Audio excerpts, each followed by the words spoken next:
하나님의 말씀은 요나서 4장 10절과 11절의 말씀입니다. 구약성경 1289면입니다. 요나서 4장 10절과 11절의 말씀입니다.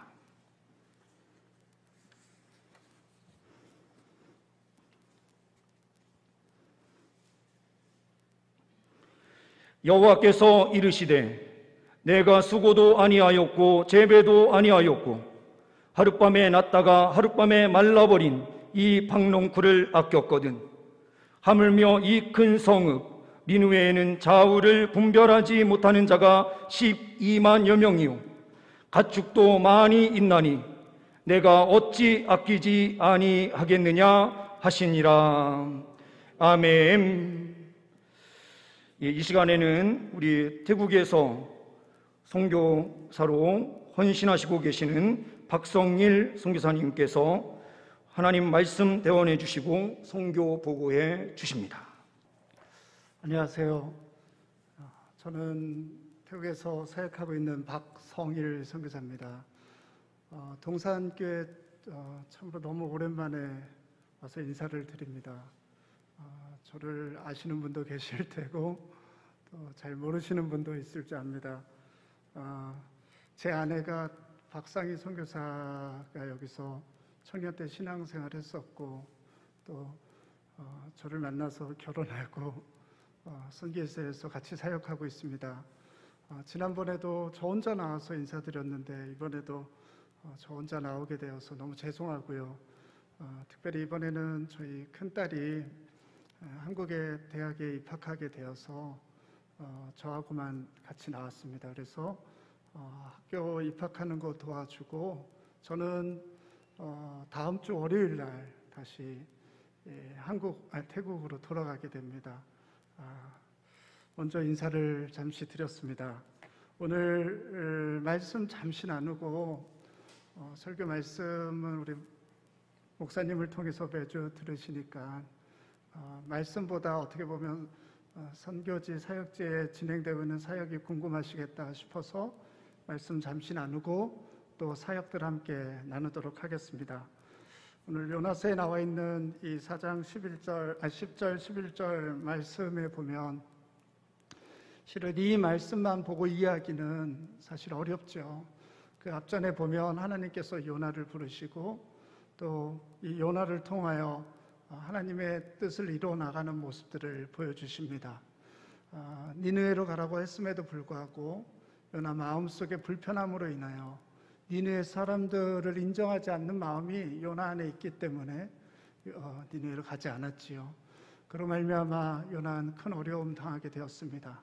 물고기 뱃속까지 성경 말씀해 보면 수월 깊숙한 곳까지 갔다. 즉 죽음의 자리까지 경험하게 되는데 그가 그래도 하나님 앞에 회개했다라기보다는 단지 하나님께 아뢰기를 하나님은 영광스러운 분이고 하나님이 누구인지만 고백하게 됩니다. 하나님께서 그 이야기를 듣고도 요나를 무추로 물고기를 통해 내뱉게 하시고 하나님께서 두 번째 요나를 부르시면서 내가 너를 보내는 곳으로 가서 그 니느웨 멸망을 그들에게 이야기하라라는 거였죠. 요나서에 보면 아주 짧게 나와 있지만요, 사흘길은 두루 다녀야 볼 수 있는 큰 성읍이었음에도 불구하고 요나는 하루 한나절 잠깐 돌면서 니느웨가 망할 것을 이야기했습니다. 그러니까 그들에게 회개를 촉구한 것이 아니라 너희들이 이제 망할 것이다. 사흘 다녀야 할 그 큰 성읍인데도요, 하루 다녔다라는 얘기는 여러분 이거 뭘 얘기합니까? 얼마나 하기 싫은 일을 억지로 건성건성했다는 얘기죠. 요나 마음속에 니느웨가 하나님 앞으로 돌아오는 것을 바라지 않았던 것 같습니다. 저 미개한 민족, 하나님을 모르는 저 악한 민족이 망하는 것이 요나 마음속에 오히려 통쾌함이 있었던 것 같아요. 신앙생활 하다 보면 가끔 이럴 때 있지 않습니까? 우리의 마음속에 미운 사람 혹은 우리와 생각 다른 사람, 그냥 그가 주저앉았으면 좋겠다라고 느낄 때 있지 않습니까?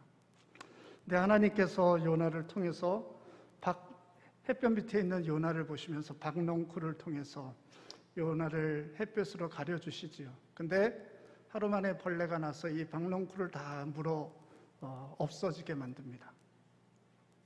실은 요나가 이 동산 끝에 올라간 이유도 니느웨 성이 멸망하는 것을 보려고 앉아 있었거든요. 근데 요나가 굉장히 하나님 앞에 자신의 불편한 마음을 이야기합니다. 하나님께서 그때 하신 말씀이 바로 10절, 11절. 네가 아무런 수고와 노력도 하지 않은 이 박농쿨을 너는 그렇게 사랑했는데 내가 좌우를 분별하지 못하는 저 백성들을 사랑하는 게 무엇이 잘못이냐. 저희가 선교지로 나간 것이 2007년도였습니다. 1월달 한국에 굉장히 추운 겨울이었던 것으로 기억하고 있습니다. 유독 그때 추워서 저희 온 가족이 두꺼운 파카를 입고 비행기를 탔는데 태국 공항에 내리자마자 한증막 같은 그 더위를 맞으면서 그 파카를 다 벗어서 여러분들이 생각할 땐 이해해 가시지 않겠지만 저희 가족이 이미그레이션 나가기 전에 공항 화장실에 잠깐 들려서요 그 옷을 다 거기다 벗어두고 버리고 나왔습니다. 우리 가족끼리 나름 기도하기는 하나님 우리가 이 겨울옷을 다시 입는 날이 우리가 태국을 떠나는 날인 줄 알겠습니다. 그때는 이 땅이 복음화되고 하나님의 백성이 되는 그런 놀라운 일이 있기를 간절히 소망합니다. 공교롭게도 저희 가족이 단 한 번도 겨울에 태국을 나온 일이 없습니다. 제가 이 시간 선교사역 보고를 여러분들께 좀 드리려고 합니다. 저희는 2007년에 태국에 나가서 지금까지 사역하고 있고 저는 한국 저희 같은 교단 합동 GMS 선교사로 태국에서 사역하고 있습니다. 제가 한국의 GMS 선교사이기는 하나 태국에서는 그냥 태국 목사님으로 똑같은 태국 기독교 총회에 소속이 되어 있습니다. 그리고 현지에서 우리 동산교회도 우리 총회 안에 노회가 있듯이 제가 태국 총회 안에 노회로 현진 사역자들과 함께 노회 사역도 하면서 사역하고 있습니다. 제가 속한 이 태국 노회는요, 무지역 노회에서 태국 전역의 교회가 흩어져 있습니다. 특별히 제가 소속한 이 노회에는 160개의 교회가 있고요. 160개의 교회 가운데 절반은 사역자가 없는 교회입니다. 전도사님, 목사님도 없는 교회. 그냥 성도들끼리 있는 교회예요. 그리고 목사님이 있는 교회는 이 160개 교회 가운데 한 30% 정도 되지 않습니다. 그래서 제가 초창기 태국에 도착해서 언어 공부를 마치고 제가 초창기에 주로 감당했던 사역들은 지방이나 목회자가 없는 교회 가서 설교하고 예식을 교회에서 해주는 것이 저의 사역이었어요. 어느 때는 하루에 2교회, 3교회, 4교회까지도 들면서 밤 늦게까지 교회에 주일 예배를 드리고 마지막 가는 교회는요, 저희가 올 때까지 주일 예배를 드리지 않고 기다리는 교회도 있었습니다. 한국과 많이 다른 태국의 교회 상황들을 보면서 안타까움도 느꼈고 또 제가 무엇을 어떤 사역을 해야 될까 많은 고민들도 했습니다. 저도 태국에 가기 전에는 한국에 있으면서 내가 태국으로 선교사가 가면 이러한 사역을 해야겠다라고 마음에 꿈꿨던 것들이 있었어요. 그리고 가기 전에 기도 제목, 기도 편지를 만들어서 주변에 있는 분들에게 이렇게 기도해 주십시오 했었는데 태국에 가서 현지인 목회자들과 사역자들과 함께 사역하면서 제가 하고 싶은 선교 사역보다 현지인들이 원하는 선교 사역이 뭔지 귀 기울이게 됐습니다. 태국 교회들이 선교사를 바라보면서 무엇을 원하는가 궁금했습니다. 그랬더니 태국 목회자들과 전도사님이 한 분같이 한결같이 이야기하기를 선교사님, 저희도 교회 안에서 성도들을 훈련시키고 이렇게 가르치고 목회하는 것은 저희도 할 수 있겠습니다. 근데 저희가 정말 하기 어려운 것은 같은 태국인이 태국인에게 전도하는 것이 너무나 어렵습니다. 숨소리도 서로 느낄 수 있고 작은 웃음도 눈웃음도 서로 알 수 있기에 태국인 사역자들이 현지인들에게 통하여 태국인들을 통하여 당하는 냉대와 그 마음 불편함을 이들은 전도를 하면서 많이 느꼈던 것 같아요. 그도 그럴 것이 태국은 예수님 믿는 사람이 채 1% 되지 않습니다. 0.8%라고 정부는 이야기하고 있으나 이 0.8% 안에는요, 캐톨릭도 포함되어 있고 우리가 흔히 아는 이단이라고 이야기하는 모든 종파들이 포함되어 있는 숫자가 0.8%입니다. 그렇다면 순수 복음주의 교회들, 우리 개신교 복음주의 교회들은 한 0.5% 정도 되지 않습니다. 매우 적은 숫자들이 예수님을 믿는 땅이 태국이지요. 전 세계 많은 교단과 선교사들, 세계 곳곳에서 많이 들어와 있는 땅이 태국 땅임에도 불구하고 여전히 복음의 불모지이기도 합니다. 이런 상황 속에서 사역하고 있는 태국인 사역자들, 태국인들로 때론 멸시도 당하고 무시도 당하면서 많은 자존심에 상처 입는 그들 전도하는 것이 어렵다라고 저한테 이야기했습니다. 그래서 저는 저희 노회원들과 함께 이야기하면서 내가 어떤 사역을 해야 하는가 고민을 하지 않을 수 없었습니다. 그래서 했던 것이 바로 태국 청년들, 대학생들에게 전도를 해야겠다. 근데 제 안에도 마음에 불편함이 또 한 가지 있었습니다. 그것은 다름 아닌 한국 교회들이 원하는 사역이 있다라는 거예요. 저를 후원하고 저를 위해서 기도하는 한국 교회들의 선교하면 우리가 인식되는 그 사역들이 있다라는 거였어요. 여러분, 선교지라고 우리가 생각하면 어디를 생각하십니까?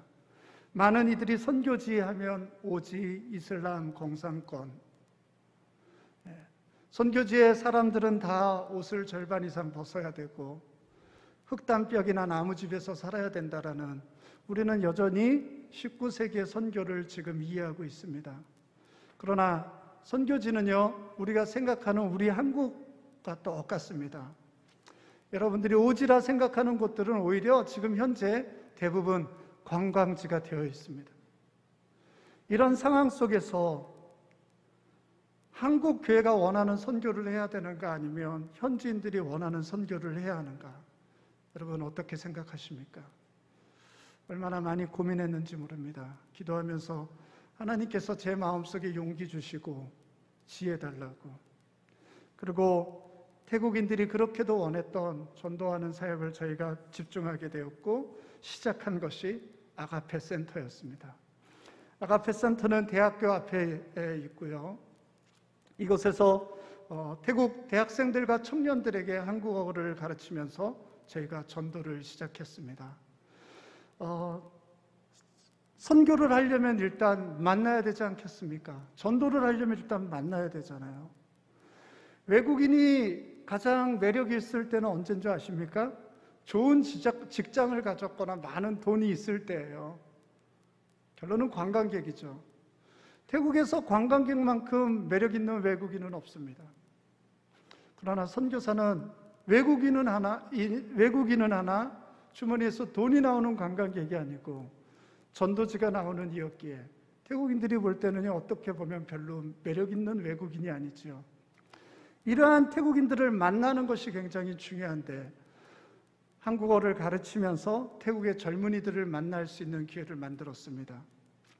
그리고 언어를 배운다는 것은 참 감사하게도 한 달, 두 달 만나는 것이 아니라 짧게는 6개월, 길게는 2년 동안 태국 청년들과 긴 시간을 함께하면서 언어를 가르치고 복음을 증거할 수 있는 기회를 만들어 갔다는 거죠.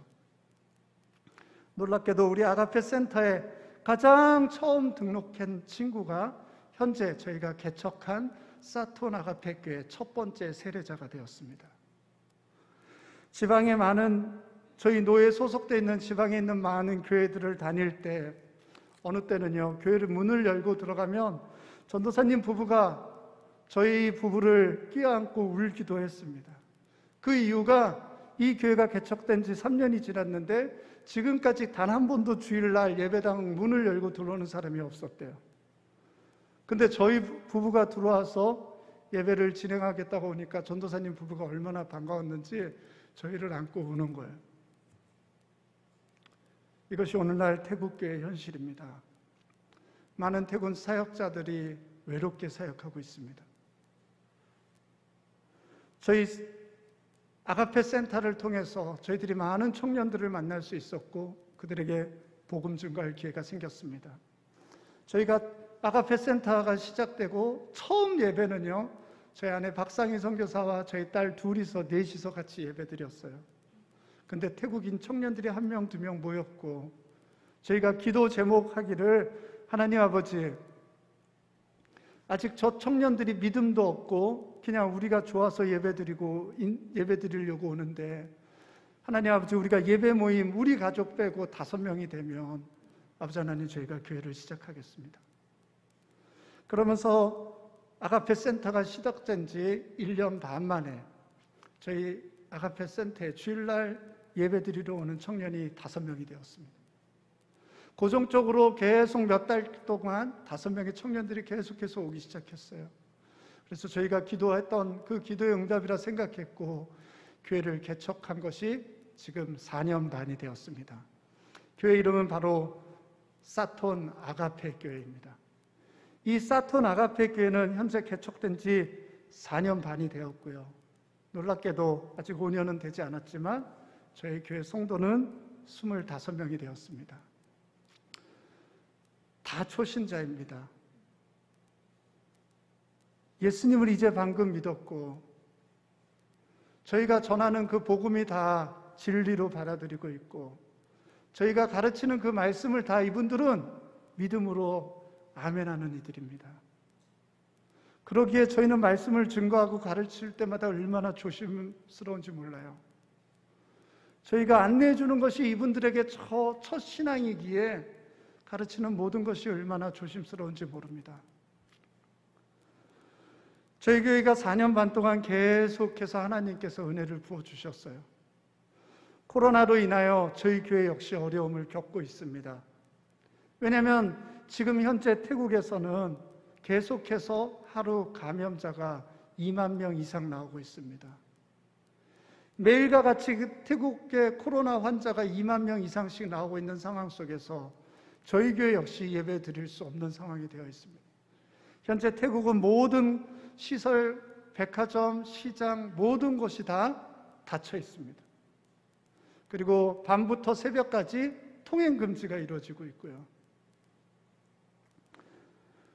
처음에는 저희도 어떻게 해야 할지 답을 찾지 못했습니다. 그리고 항상 기도하기를 코로나가 빨리 끝나기를 기도했고 코로나가 끝나면 우리가 이렇게 사역해야지 라고 고민을 했었습니다. 근데 이러한 상황을 계속 겪으면서 저희 안에 하나님께서 마음을 주셨는데 그것이 뭐였냐면 언제까지 그렇게 앉아있겠느냐.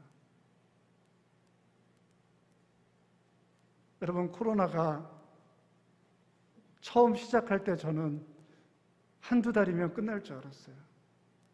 근데 어느덧 해가 바뀌었고 2년이 되어가고 있지 않습니까? 우리가 지금 코로나 상황 속에서도 우리가 어떤 사역을 해야 될지 저희가 고민하기 시작했고 그리고 올 초에 우리 교회 성도들과 저희가 우리 온 교회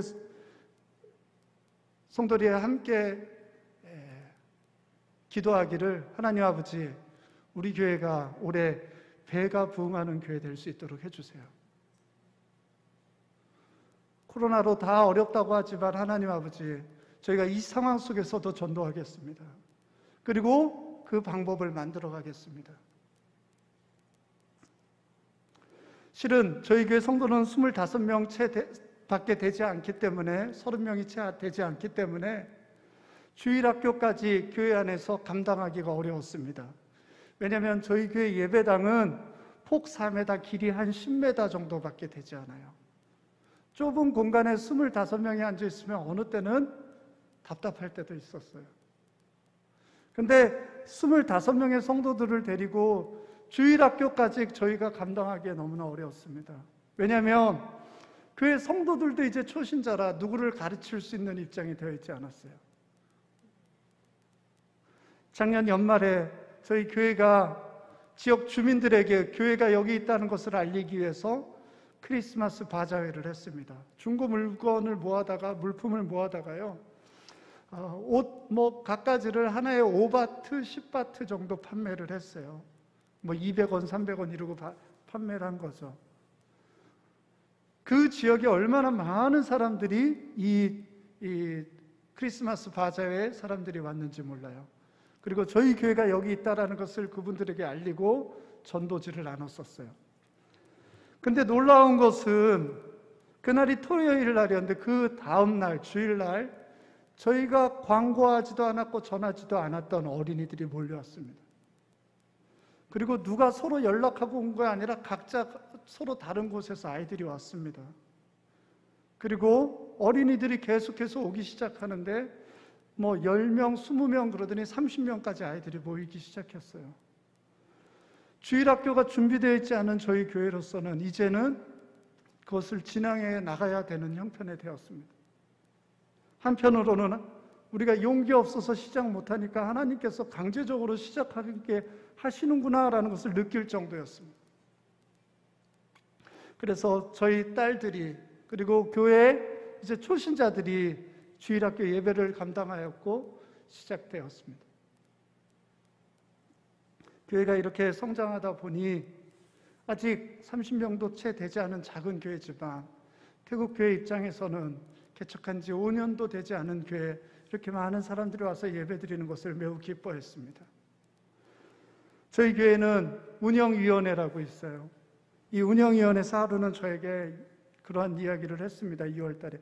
선교사님, 저희가 이제 예배당이 너무 작습니다. 그래서 우리 교회를 이제는 좀 어떻게 새롭게 해야 될 것 같아요.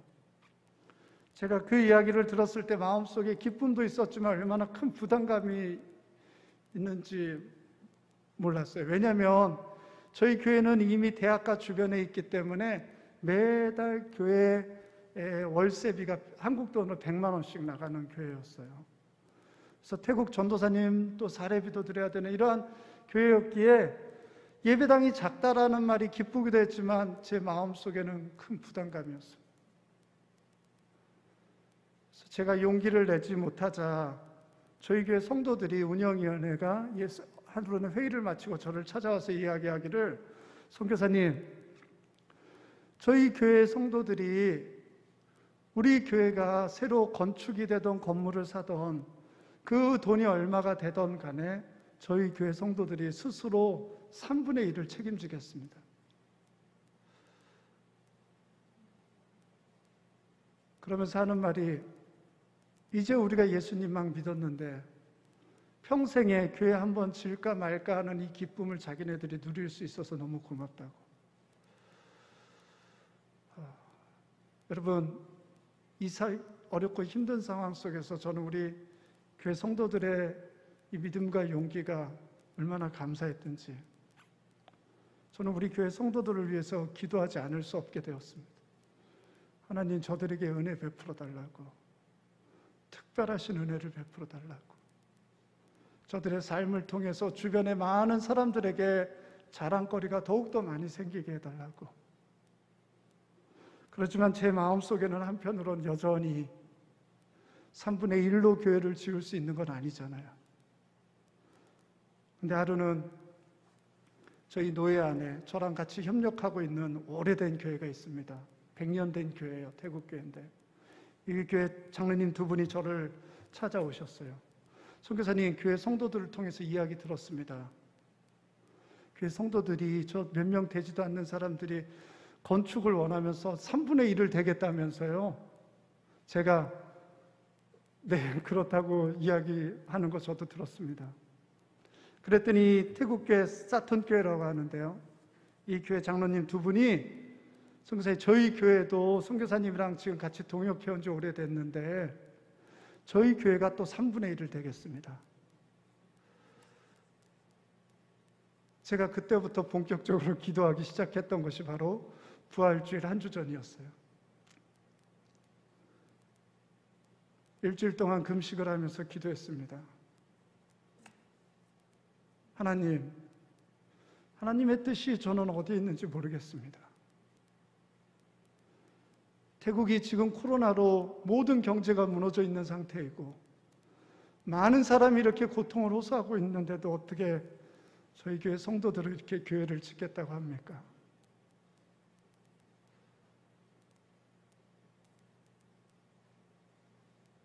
제 모습을 돌이켜보면서 오히려 저의 믿음이 저희 교회에서 가장 연약하고 작다라는 것을 깨달았습니다. 일주일 동안 금식하면서 하나님에게 응답을 들었고 부활주일 설교를 통해서 우리가 그러면 이제 힘을 모아서 교회를 지어봅시다. 저는 이번에도 나와서 만나는 모든 이들에게 자랑합니다. 하나님께서 하나님의 방법을 통해서 틀림없이 이 교회를 지어가실 줄 믿습니다.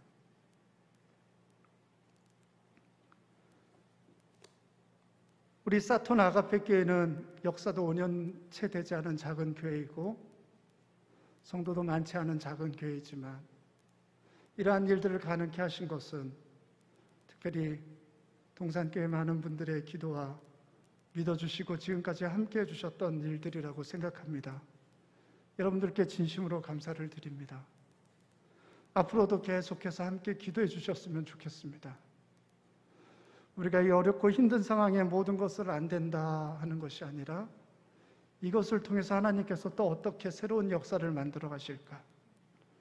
저는 이 사톤 아가페 교회의 놀라운 기적과 같은 일이 비단 태국 교회만의 이야기가 아니라 여러분 가정 가운데 있을 귀한 간증이 되기를 바랍니다. 우리 동산교회 간증이 되기를 바랍니다.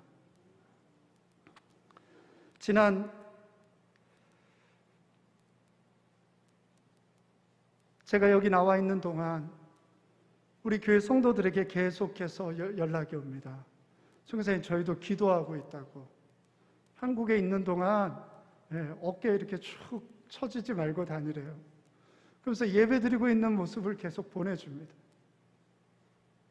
그 와중에 우리 전도사님 부부가 신방을 다니다가 그만 두 분이 코로나에 걸리고 말았어요. 교회에서 예배 드릴 수 없는 상황이었기에 교회 성도들을 신방하고 다니다가 코로나가 걸리고 말았습니다. 제가 여기 나와 있는 동안 마음이 얼마나 불편했는지 모릅니다. 하나님 빨리 치료해달라고. 이 일로 인하여 우리 성도들의 믿음이 연약해지지 않게 해달라고.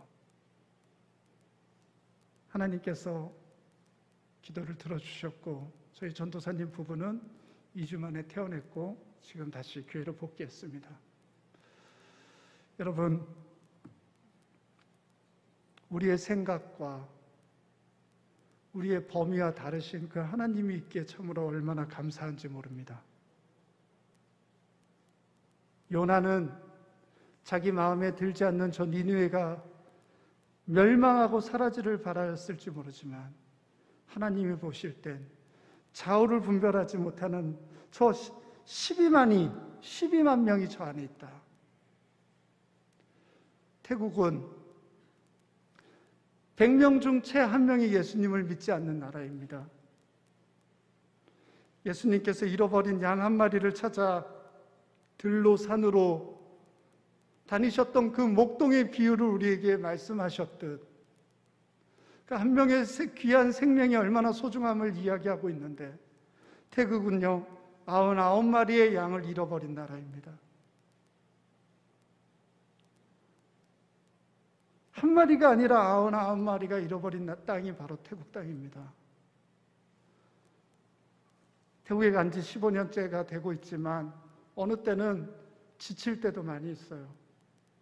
아무리 열심히 사역하고 노력하여도 항상 제자리에 있는 것 같은, 태국 교회는 여전히 변하지 않는 그 모습 그대로인 것 같은, 그러나 하나님의 마음은 저 큰 성읍 방콕과 태국에도 동일하게 있을 줄 믿습니다. 저곳에 하나님의 은혜가 함께 하셔서 저 땅이 복음화되고 저희 가족이 다시 겨울옷을 입고 돌아오는 날이 있을 수 있도록 여러분 기도해 주시기 바랍니다.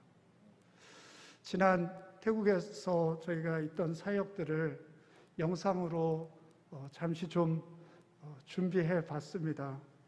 어떻게 되고 있는지 한번 여러분들 함께 봐주시고 또 기대해 주셨으면 좋겠습니다.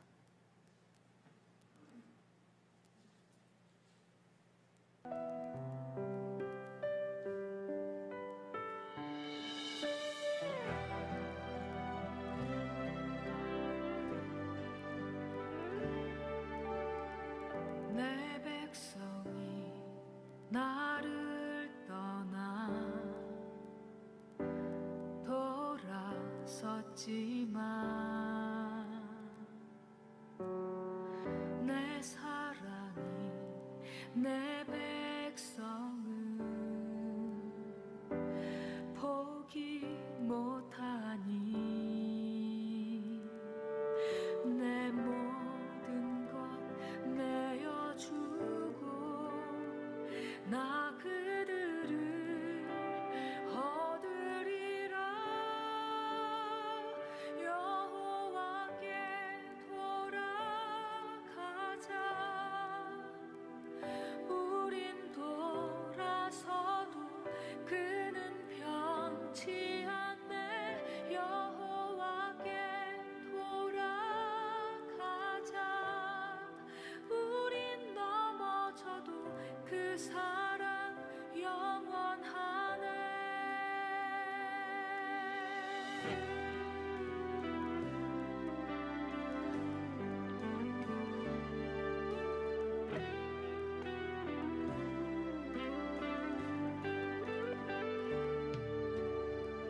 내 백성이 나를 떠나 돌아섰지만 내 사랑이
기도드리겠습니다.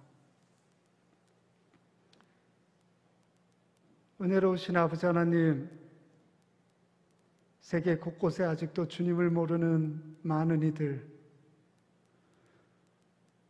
어려움과 환난과 고통 가운데 있는 많은 그리스도인들, 주님의 복음을 기다리고 있는 이 땅에 많은 백성들이 있습니다.